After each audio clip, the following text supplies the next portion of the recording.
That night the hospital smelled the same as always. To disinfectant, to reheated coffee, and to that strange silence that settles when the outside world sleeps and ours keeps turning. I had already been on duty for 6 hours and had another 6 ahead. I sat in the hallway, leaned my back against the cold wall, and took out my phone. It was 2:15 inches the morning. I thought Alexander would be asleep. But still I wanted to see him. I needed to see something familiar, something mine. In the middle of so many white coats and so much urgency that wasn't mine. I dialed his number for a video call. It took longer than usual for him to answer. 4 rings. 5. When his face finally appeared on the screen, his hair was messy and his eyes were half closed, as if I had woken him from a deep sleep. He smiled at me with that same smile, the one that made me fall in love 9 years ago at a New Year's party at some mutual friend's house. "My love, is everything okay?" he asked in a hoarse voice. I told him yes. That I just wanted to hear him. That the shift was feeling long. He yawned, settled against the pillow. And we started talking about nothing. About what we had eaten that day. About how the car needed an oil change. About how his mom had called to ask if we were going to Sunday lunch. Normal couple conversation. Hours. Then I saw it. Alexander moved a little to the right. To adjust the phone better. And for a second. Just a second. The camera focused on the other side of the bed. The side I had left empty that morning before heading to the hospital. There was a wine glass with remnants of red wine. On my nightstand there was nothing. I stared at that glass as if it were a hallucination, as if the exhaustion from the shift was playing a cruel trick on me. But it wasn't a hallucination. It was a crystal wine glass from the ones we kept in the dining room cabinet. The ones we only took out for special occasions. And it was on my side of the bed, with the rim stained red. Alexander didn't notice that I had seen it. He kept talking. I kept answering. I smiled when I was supposed to smile. I nodded when I was supposed to nod. Inside, something had broken in two. "Go to sleep, my love. You have to wake up early tomorrow," I said in a voice I didn't recognize as my own. He said goodbye with a kiss in the air. And hung up. I stayed with the phone in my hand, sitting in that hospital hallway, and I didn't cry. That surprised me. I thought I would cry. But no tears came. What came was a strange, almost clinical calm. Like when a very serious patient arrives in the emergency room, and the body goes into automatic mode. Analyze, evaluate, act. I analyzed a wine glass on my nightstand at 2 in the morning. Alexander, who took 5 rings to answer.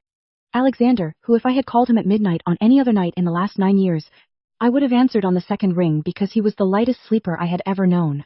I evaluated. I could be wrong. There could be an explanation. But in 9 years of marriage, in 9 years of knowing every gesture, every habit, every quirk of that man, I had never seen him drink a glass of wine alone before bed. Never. I put the phone away, stood up, and went back to my patients. I had 6 hours ahead to think clearly, and that's what I did. When I left the hospital at 8 in the morning, the sun in Mexico City was already beating down hard on Insurgentes, and the traffic was starting to thicken. I got on the metro like any other day, with my backpack and my shift dark circles. And instead of going straight home, I did something I had never done. I got off 2 stations early, and entered a cafe. I ordered a double Americano and sat by the window. I needed to get home without Alexander knowing I had arrived. I needed to see, not confront. I sent him a message. "Just left the hospital. I'm going to stop by the supermarket before coming home. Need anything?" A small lie to buy time. I saw that he read it. I saw the 3 dots that he was typing. "No, my love. We already have everything. Rest." I waited 40 minutes. Then I took an Uber. When I arrived at the apartment, Alexander's car was no longer in the parking lot. He had left for work. I went up to the 5th floor, opened with my key, and entered. The apartment smelled different. Not exactly a woman's perfume. It was something more subtle, a foreign scent mixed with the usual one. I walked to the kitchen and found 2 washed glasses on the drainer. 2 glasses. 2 plates. 2 forks. In the trash, there was a pizza box from a fast food chain in the neighborhood, the one Alexander didn't like because he said the crust was too thick. The one I loved. I entered the bedroom. The bed was made, but Alexander always left the sheets messy because he had never liked making the bed. It was one of our old jokes. This time it was made with a precision I didn't recognize. I opened the drawer of my nightstand. The glass was no longer there. I sat on the edge of the bed and placed my hands on my knees. 9 years. 4 in the apartment we had rented together. First in Coyoacan and then here in Narvarte. When we could finally afford something bigger. We had talked about buying. We had talked about children. Just 2 months ago, we had been looking at apartments in Polanco, calculating mortgages, imagining a nursery for the baby that didn't exist yet. I didn't cry. I still didn't cry. I made a decision. That afternoon, while Alexander was in his office in the Angers neighborhood, I called Sophia. Sophia was Alexander's sister, 2 years younger than him, and she was the person in that family who loved me the most. Or at least that's what I always believed. We had become close even before the wedding. We went to the gym together when our schedules matched. Sometimes we ate alone. Just the two of us, without needing Alexander to be there. She was one of those sisters-in-law you're lucky to have. When she answered, her voice sounded normal, happy to hear from me. Sophia, I said. I need to ask you for a favor. A big favor. There was a brief pause. Tell me, Elena, anything, she replied. I explained with calm. I didn't break down. I didn't dramatize. I told her what I had seen on the video call. What I had found at home that morning. I told her I didn't want to confront Alexander alone, not because I was afraid of him, but because I knew that if I did it that way, he would deny it and I wouldn't have anything concrete. Men like Alexander, the ones who smile easily and speak nicely, always find an explanation for everything when confronted alone. I needed a witness, someone who couldn't be dismissed. Sophia stayed silent for a long moment. Then she said something I didn't expect. Elena, I've also noticed things. A few weeks ago I saw him in a restaurant in Condessa with a woman. He told me she was a client from the firm, but the way he looked at her stopped me. I didn't want to tell you anything because I wasn't sure. I didn't want to hurt you if I was wrong. I closed my eyes. Can you come tomorrow night? I asked. I'm going to tell Alexander I have another night shift, but I won't go to the hospital. I'll stay nearby and you let me know when you arrive. Sophia took 2 seconds to respond. I'll be there. That night I acted as if nothing had happened. I got home, heated something for dinner, watched a series with Alexander on the couch. I let him hug me. He was affectionate, maybe more than usual, with that guilt disguised as tenderness that you only recognize when you already know what's happening. I told him that the next day I had a night shift again, that I would arrive very late or maybe not until morning. I saw him relax by just a millimeter. Such a small gesture that if I hadn't been looking for it, I would never have noticed it. I slept by his side that night. I didn't sleep well, but I slept. I forced myself. The next day I left the apartment with my hospital backpack like any other time. I gave him a kiss on the cheek and told him to take care. I took the metro to Vivros, sat on a park bench, and stayed there for 2 hours watching people pass by, dogs running, children on the swings. I thought about everything that was going to change. I thought about the joint bank account where we deposited for the new house fund, and that before doing anything I was going to talk to my brother, who was a lawyer, to understand what was mine. I thought about how some things can never be repaired, and broken trust was one of them. At 7 in the evening Alexander sent me a message. How's the shift going, my love? I replied calmly. I hope it stays like this. At 8:15, Sophia wrote. I'm arriving at your street. I'll park and let you know. I took an Uber from Viveiros. In 15 minutes, I was a block from the apartment. Sophia was waiting for me in her car, a gray Jetta I knew well. I got into the passenger seat, and we stayed silent for a moment. Are you okay? She asked. I'm ready, I said. We got out together, we entered the building. The elevator took an eternity to come down. When we reached the 5th floor and stood in front of the apartment door, I heard music inside. Bachata, low, like background music. Alexander hated bachata. It was another one of our jokes. I would play it when I wanted to tease him, and he would pretend it gave him a headache. I took out my key, opened the door. What we found when we entered was not what I expected and at the same time was exactly what I expected. Alexander was in the living room. Standing, with a bottle of wine in his hand, and next to the dining room cabinet there was a woman with dark hair tied in a high ponytail, wearing a dress I had never seen in that apartment. They both froze. Alexander paled in a way I had never seen, not when he found out his father had had a heart attack. Not when he crashed the car last year. A pallor of total guilt. With no escape. But what broke the silence wasn't me. It was Sophia. Because the woman in the dress turned toward us, and Sophia took a step back as if she had been hit in the chest, and said, in a voice I had never heard from her, a voice that seemed to come from deep inside, Lucia. The woman's name was Lucia. She was Sophia's colleague at the graphic design firm in Roma Norte. They had worked together for 3 years. Sophia had brought her to our wedding. She had danced at our wedding. No one spoke for what seemed like a very long time. I was the first to move. I went to the bedroom, took a suitcase from the closet, opened it on the bed, and started packing clothes. Methodically, without crying. I heard Alexander enter behind me. I heard his voice saying my name. then saying to let him explain, then saying it wasn't what it seemed. The most useless phrase that exists in the Spanish language. I turned to him only once. You don't need to explain anything to me, I said. I already saw everything I needed to see. I closed the suitcase, took my hospital backpack, and left the bedroom without looking at him. In the living room, Lucia was no longer there. She had left. Sophia was standing by the door with her arms crossed and her eyes wet. Not only for me, but for the double betrayal she had just discovered. The betrayal of her sister-in-law, and the betrayal of herself, of 3 years of friendship, of a colleague she had trusted. We left together. I didn't say anything in the elevator. When we reached the street, the night air in Narvarte smelled of taco stands and gardenias from the medians, and that mixture so characteristic of the city that sometimes you love and sometimes you hate, but you always recognize. I got into Sophia's car. She started the engine but didn't drive off. She stayed with her hands on the wheel. I'm sorry, Elena, she said. I'm so sorry. You have nothing to be sorry for, I told her. You didn't do anything. She drove off, driving in silence toward her mother's house, where we were going to spend the night. I looked out the window at the lights of the Periférico, the neon signs, the enormous and foreign city that at the same time was completely mine. I had lived in this city my whole life. I had met the man I married here. I had built everything here that was now coming undone, but I had also built everything else. My career, my friendships, my mother's apartment in Talpan where I grew up, the hospital where I worked and where I had learned that life is fragile and doesn't wait. All of that was still standing. All of that was mine and no one could take it from me.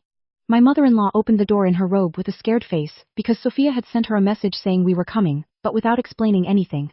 When she saw us enter, when she saw my suitcase and Sophia's eyes, she understood something without a word being said. She took my hand, led me to the kitchen, and put water on to boil to make tila tea. The way Mexican mothers do when they don't know what else to do but know they have to do something.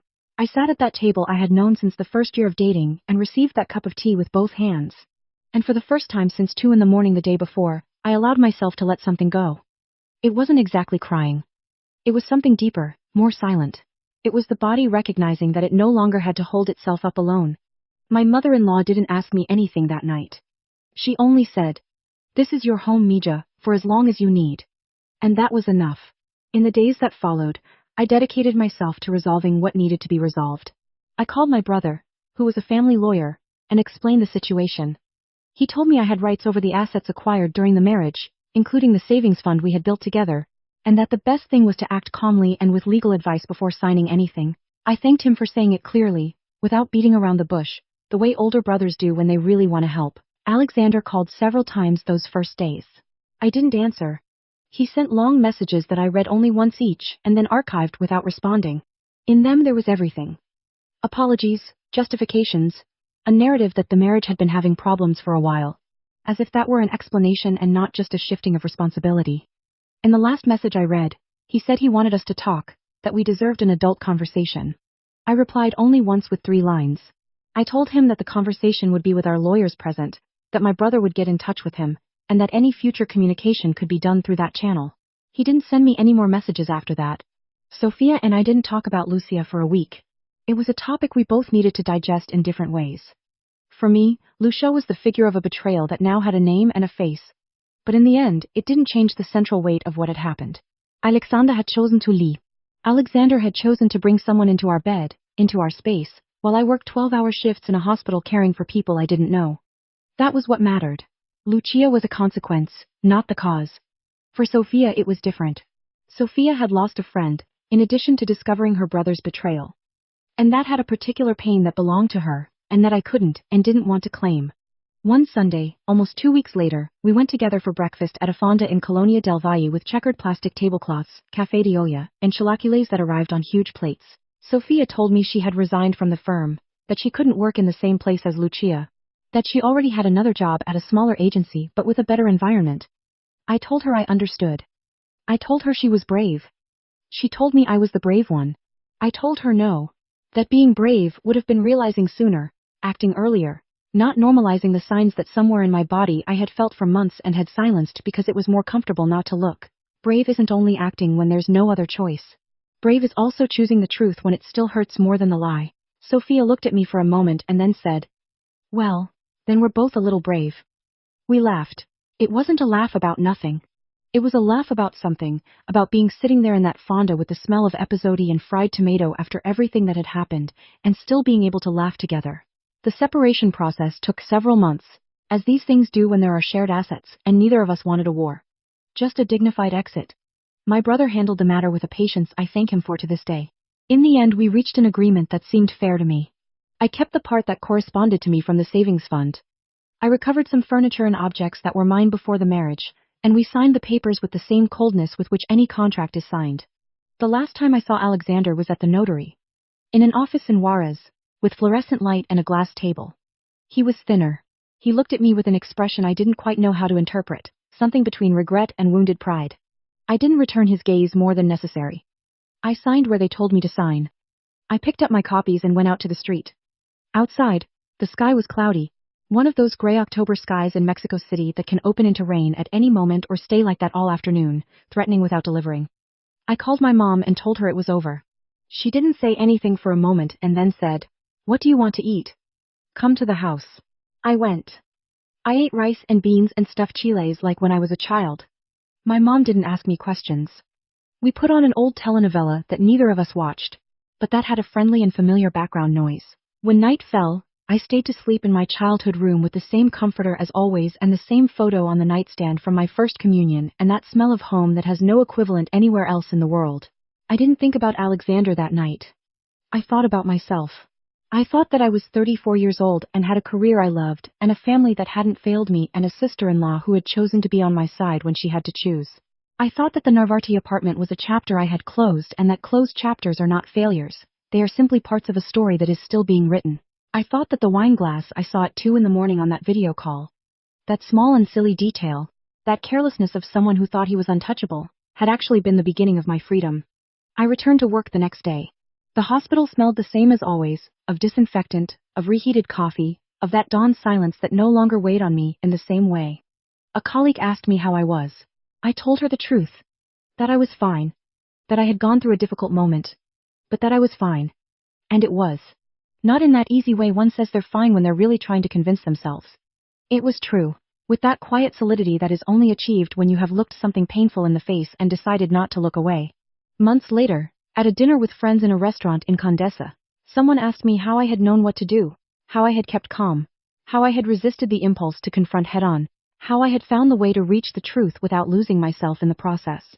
I stayed thinking about the answer for a moment. I told her that in the hospital one learns something very early. In crisis situations, the person who shouts loses time, and the one who freezes also loses it. That the only useful option is to breathe, evaluate, and act. That I didn't learn that from my marriage. I learned it from my patients, but it turned out it worked for everything. My friends laughed a little and then someone toasted to something, I don't remember exactly what, and we drank and talked about other things and the night continued as good nights do, without realizing they are good until they've already ended. That night, on the way home, I walked a few blocks before taking the metro. It was a clear night, one of those in Mexico City that surprise you because you don't expect them, with the sky darker than usual and some stars that could be guessed between the buildings. I thought about everything that had come after that wine glass on my nightstand. About the decisions I had made and the ones I still had to make. About Sophia, who had sent me a message that afternoon with a photo of her first project at the new job, excited. About my mom, who called me every third day with any excuse to know how I was. I thought that someone's betrayal doesn't define who you are. What defines you is what you do afterward. And I kept walking. Thank you for listening to today's story. Don't forget to like, share, and subscribe to support the channel. See you in the next story.